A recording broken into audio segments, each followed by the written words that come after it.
Los soldados descargaron toda su fuerza a golpes y bayoneta contra los cuerpos inermes que se encontraban allí en la carretera haciendo el legítimo derecho de huelga. Pero no contentos con eso, vaciaron todos los proveedores de sus pistolas, metralletas y fusiles contra hombres, mujeres y niños. Y además emprendieron una perseguida a todas las personas que se encontraban allí corriendo histéricamente, no solamente para atraparlos, golpearlos, masacrarlos y detenerlos, sino que a su paso también derribaron puertas y ventanas para perseguir y sacar las personas que estaban adentro de las casas. La masacre del 23 de febrero de 1963 es uno de los genocidios más grandes y más aterradoras de la historia reciente del país.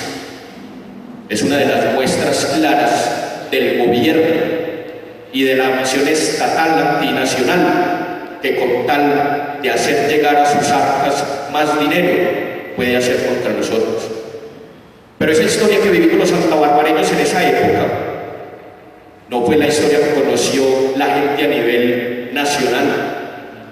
Mientras acá sufríamos y llorábamos con esa masacre, en Colombia, el colombiano decía: las Fuerzas Armadas cumplieron su deber. El deber quizá de romper huelgas, el deber de atropellar a la comunidad, de confundir un conflicto laboral con un conflicto de orden público, el deber de asesinar. Pero ¿cómo es posible entonces de que en la mente del Estado y precisamente las Fuerzas Armadas esté esa orden y ese deber? Para conocer esto un poquito más de las personas que nos acompañan del exterior, quiero compartirles que Colombia ha pasado por unas épocas históricas. Puede sacar la luz, agua propia, luz propia, mina propia, producción propia. Una mina de cemento, una mina de oro precisamente. Y estaba también situada que cogía precisamente 3 espacios, 3 municipios, y que se encuentra a 15 minutos de acá del municipio de Santa Bárbara. Está entonces la mina en el municipio de Abecorral, hacia allá, la producción en el municipio de Montebello y la entrada principal pues de acá de Santa Bárbara, un sitio estratégico de todo grande. Julián Cohen, el representante de la firma siderúrgica, y que luego tiene el 40% Cementos Nari y el 60% esta firma siderúrgica.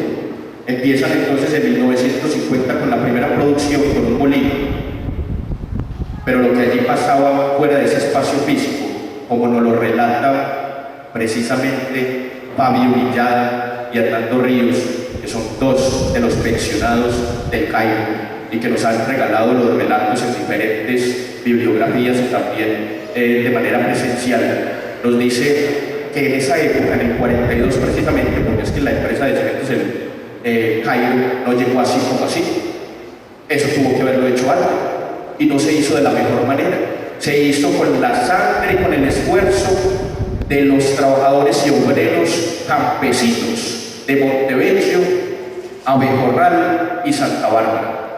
Nos cuenta Fabio Villada entonces que allí las condiciones eran mínimas, no había nada de seguridad, pero no solamente eso, se cambiaban de trabajadores casi por semana para no pagarles ningún tipo de prestación. Pero no solamente eso, sino que se les obligaba a trabajar de día y de noche.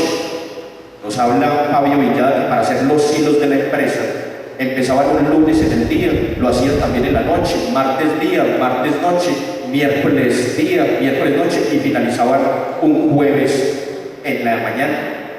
Y hay aquellos de los que quisieran decir que no trabajaban, eran inmediatamente despedidos y eran también cambiados por otros trabajadores que según ellos sí querían trabajar.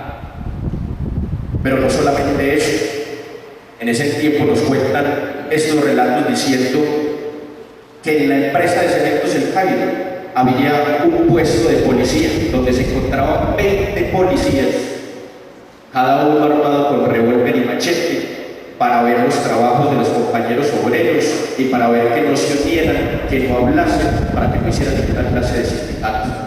Sin embargo, ellos, en las noches a la luz de una vela encendida, al lado de la quebrada de Sabaneta, se reunían para hablar del sindicato. Nos cuenta Fabio Villada que alguna vez en una noche fueron delatados por uno de los policías de que estaban hablando allí precisamente de sindicatos. Y entonces, al otro día, cuenta Fabio Villada, que entonces llegó el doctor Moreno, como le decía, les dice: muchachos, ustedes no tienen necesidad del sindicato, yo sé lo que es eso, lo que es lo que quieren, pero pueden formarlo, no hay problema, la empresa no les dice nada. Y entonces empezaba a nombrar quién iba a ser el presidente, quién iba a ser el fiscal, quién iba, uno de los métodos represivos precisamente y estratégicos de esa época histórica, social y política de la época. Y así se vino haciendo entonces por un tiempo determinado hasta que obtiene la personería jurídica. En ese entonces estaba bajo la asesoría de la UTRAN y de la UTC. Cuentan ellos que la UTRAN y la UTC les enviaba un cura para que iniciara las sesiones del sindicato. Les decía lo que entendía y qué era lo que debían de pedir y qué no debían de pedir: linternas, agua, cositas básicas.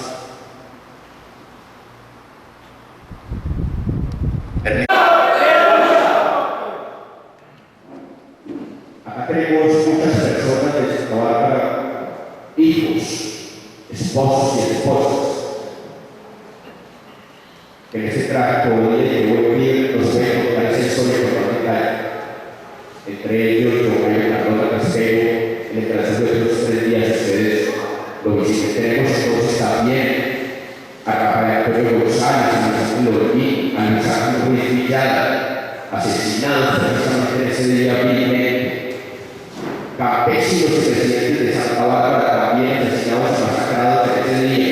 Rubén de Jesús Pérez Arado, Joaquín Emilio Román Pérez, Luis Esteban Cerda Villada, Jesús Román, José Jesús Suárez, Juan Manuel Milenado, Israel Antonio Pérez Díaz, María Elena Zapata, de tan solo 10 años, hija de Luis Eduardo Zapata, y que hoy precisamente la casa sindical lleva por nombre María Elena Zapata, en honor a esta mártir que cayó también por las manos estatales informadas ese 23 de febrero.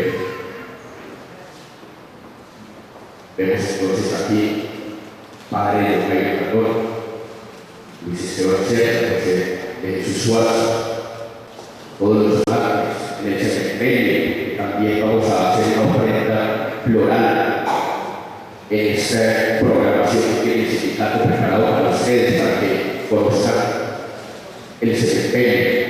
Esto es precisamente la multitud allí acompañando la masacre. 24 trabajadores del Cairo heridos, sacados de sus casas, heridos a puñaladas por bayoneta, por disparos, por golpes. Otros 14 heridos de familiares de trabajadores y particulares.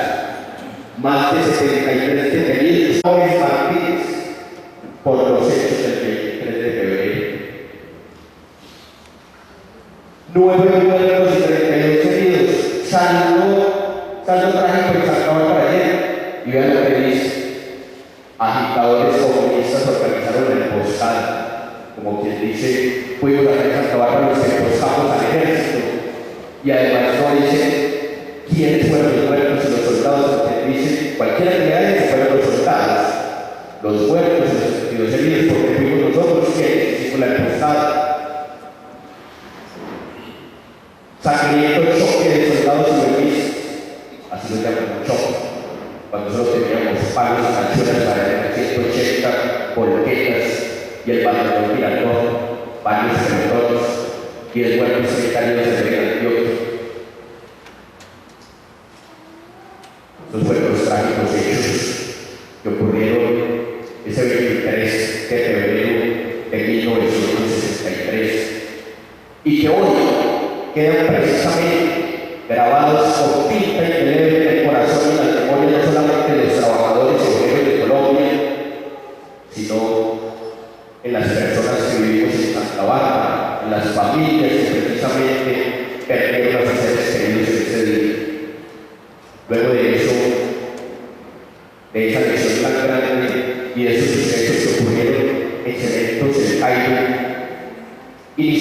otros sucesos que pugnan precisamente para que el sindicato se una a nivel nacional y haya entonces una unión de los de la industria cementera y los materiales de la construcción.